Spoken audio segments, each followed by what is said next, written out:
क्या आपने सुना है कि किसी मरीज की मौत अस्पताल में जाने की वजह से हो गई है? कई बार आपको लगता होगा कि मरीज अस्पताल जाते वक्त इतना भी बीमार नहीं था, लेकिन वापस जिंदा लौटकर नहीं आया।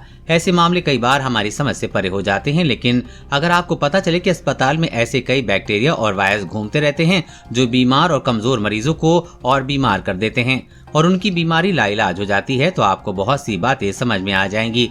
ये ऐसा बैक्टीरिया होता है जिस पर आमतौर पर दवाएं भी असर हो चुकी होती हैं। ये खुलासा WHO की इन्फेक्शन कंट्रोल रिपोर्ट में हुआ है। बड़े देशों में भी इन्फेक्शन के हालात खराब हैं। WHO की रिपोर्ट में कहा गया है कि सेप्सिस यानी कि खून और दूसरे ऑर्गन में मौजूद इन्फेक्शन के आधे से ज्यादा केस अस्पताल की वजह से होते हैं।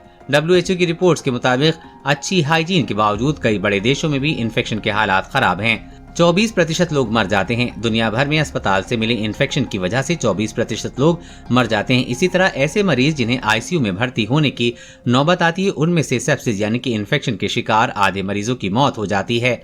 मौतों की तादाद इस वजह से भी बढ़ जाती है क्योंकि ऐसे ज्यादातर इन्फेक्शन पर एंटीबायोटिक दवाएं काम नहीं करती हैं। 106 देशों पर आधारित सर्वे रिपोर्ट।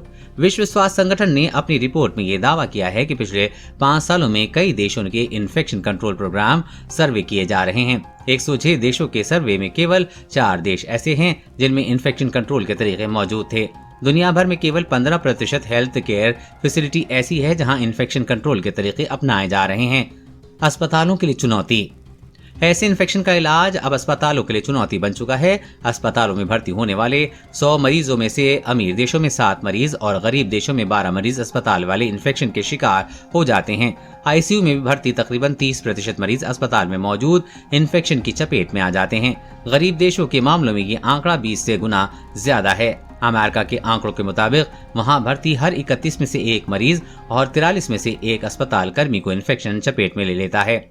अलग अलग स्टडी के मुताबिक कोरोना की पहली लहर से 2020 में अस्पतालों में जितने मरीज भर्ती हुए उनमें 41% को अस्पताल से इन्फेक्शन मिला है।